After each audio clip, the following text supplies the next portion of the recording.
Welcome back. Here we are coding on Swiboe again, the next generation text editor. What do we want to do today? So there will be a very short stream today because I have an appointment that I cannot move. So we'll go for 20 minutes max, and that will be that. Next week, everything is fine again. 5 streams are planned. So from Monday to Friday, we should be streaming every day. So traveling is over for at least 1 week. Okay, then let's get started. So what do we want to do today? Today we would like to actually go over the code, comment everything, and make sure that it compiles without any warnings. And I already see that when I compile the C client, I already see a couple of warnings. For example, here, we can just say warn no camel case types. But how do you disable a warning? I don't know. Disable warning Rust. Here. Allow that code? No, that's not what I want. But allow is probably what I want. So if I just change this to, instead of warn, to allow, what do you then say? Ah, great. Great. We do that here too, and then we should already be golden with no warnings, I think. Yo, and the tests probably still pass I2. Works too. So then we can go ahead and like comment on a couple of stuff. So that's actually a private function, so it doesn't get a like this kind of command, which will be pulled out into a library, which is like a public command. Instead, we just make that here a very simple command, converts kind to a matching RPC enum.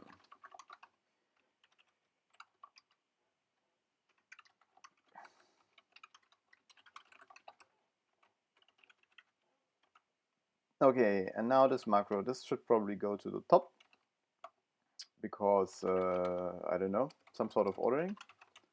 Not sure if that makes sense actually. This macro is like, well, this macro is redundant, right?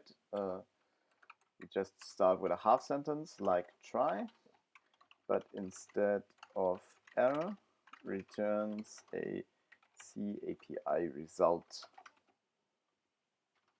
that represents the error.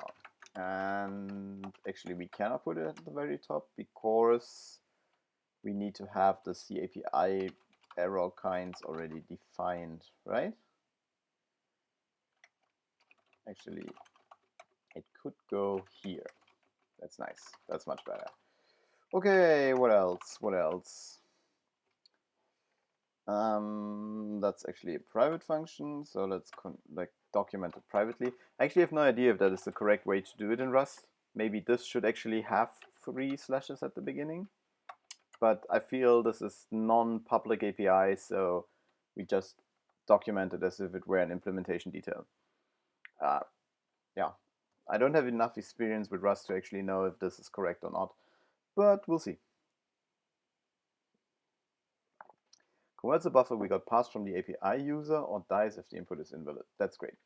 Converts a buffer we got passed from the API user or dies if the input is invalid. That's great too. And it returns the JSON and returns a string. Really, really nice. Okay, so here we go. Connects to the,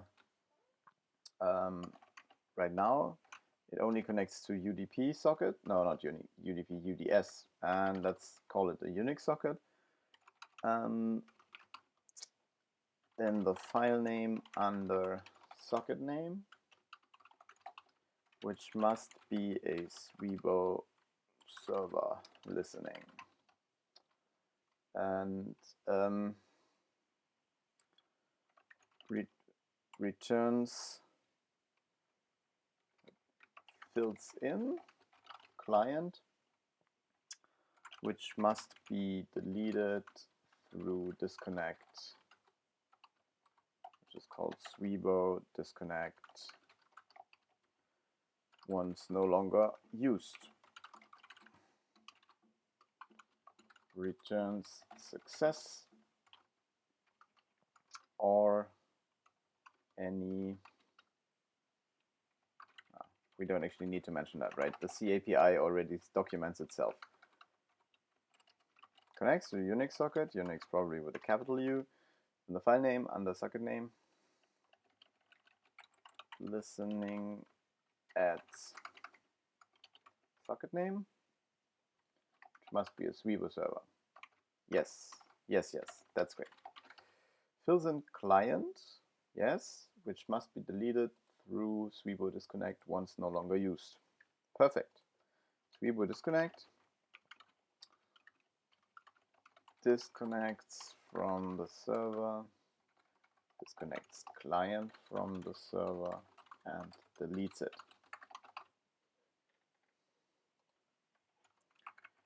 Okay, what does this do? Swiboe server context finish. So that is actually ends the RPC call.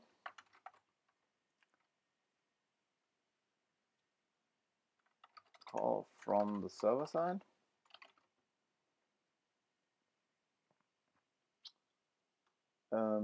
By calling context.finish with the given RPC result, right? Consumes both the, let's write it like that. Ownership is taken for context and RPC result, right? So what that means is that we're actually deleting context and RPC result. So that means that the user must not rely on those values still being valid after we run this function. But actually, I don't really like ownership is taken for blah, blah, blah, blah, blah, blah. Actually, just like, let's write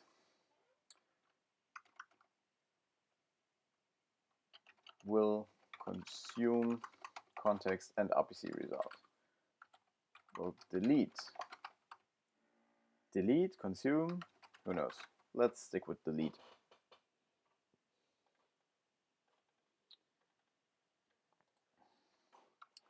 This here sends a partial reply to the RPC for the current RPC through calling or by calling context update, right? And what does that actually consume? It actually consumes nothing. Is that true? JSON C buffer.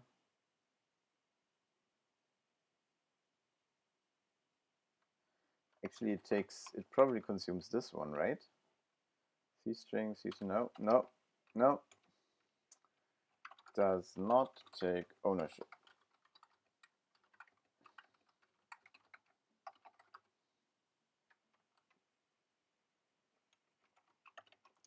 This here is simple. That creates a new RPC result object. Result with the given, it's called RPC result, okay?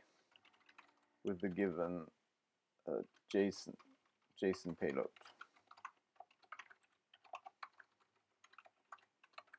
Then we recall, like rename cbuff to actually being JSON string, like so maybe. Yes, and then we don't call it JSON, like so. And I cannot fail. Yeah, I think that's fine. Creates a new RPC result error with the given error kind. and the given JSON details. Let's call it like that.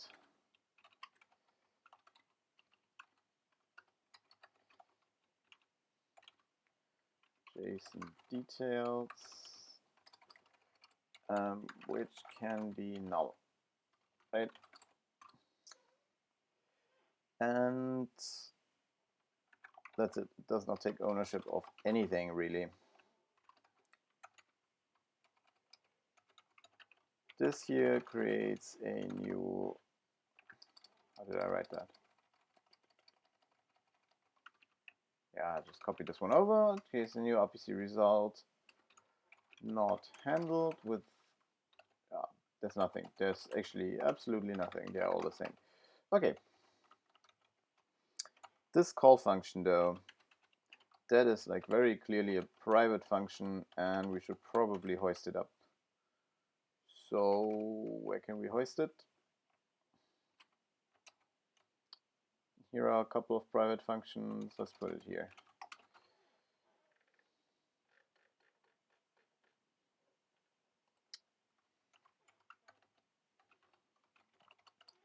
Calls a RPC from a RPC handler. This calls another RPC from an RPC handler, I guess. And it is actually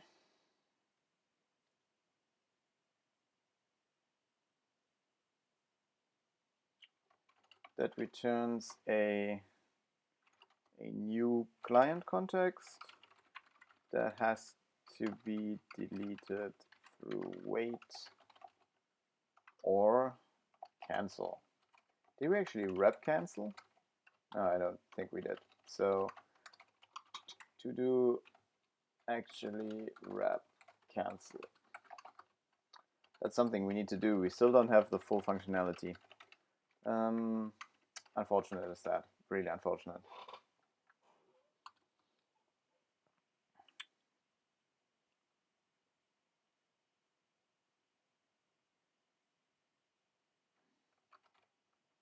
It doesn't return a new client context. It actually fills in client context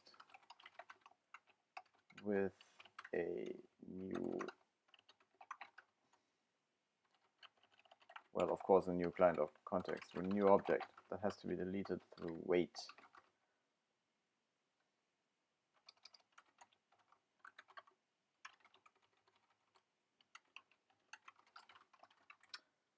And we want to wrap cancel for long-running RPCs. Wow, we're running out of time.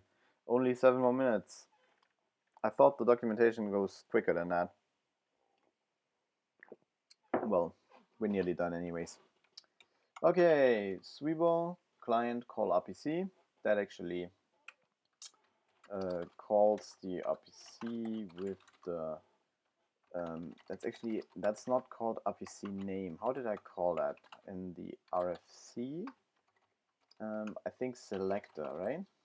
Yes.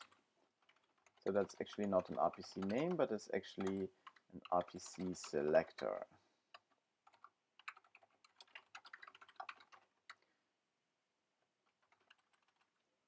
Calls all RPCs or calls a layered RPC, calls all layered RPCs matching RPC selector with Rx.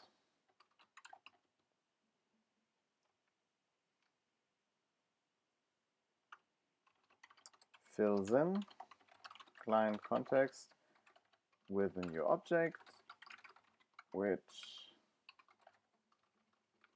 actually that is wrong. Like this comma goes away.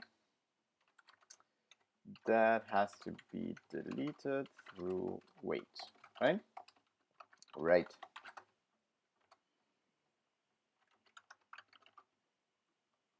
So what does that do?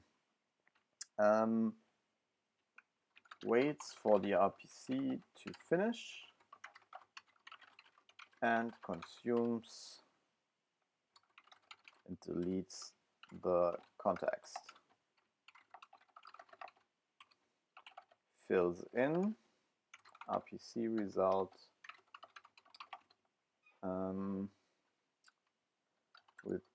with the object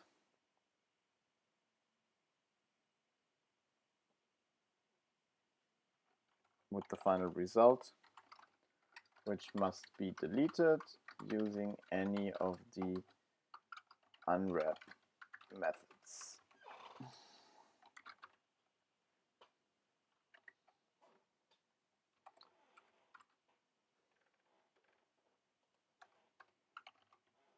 This blocks till a partial result is returned, is received for the RPC represented by context, I guess. And what does it do? Fills in JSON C string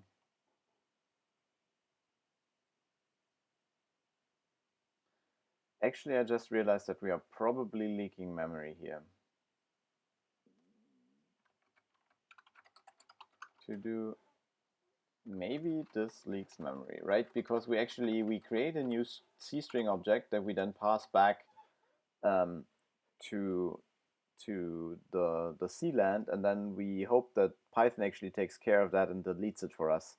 And I'm not sure if that is actually working out. Does the CLand free this correctly? Because I mean, are we actually, is it guaranteed that this actually creates an object on the heap using malloc? Probably we have to delete it. With the new the result, this has to be freed by the caller.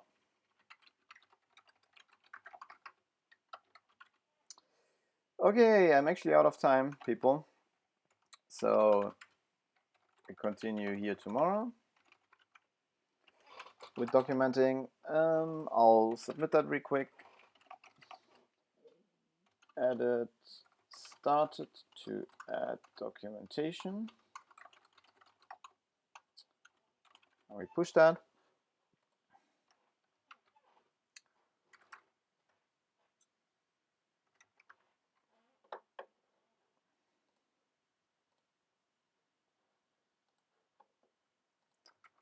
And this is the work that we did on stream today.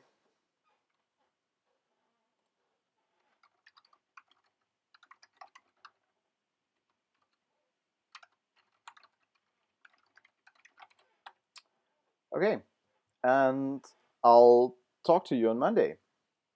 Thank you. Bye.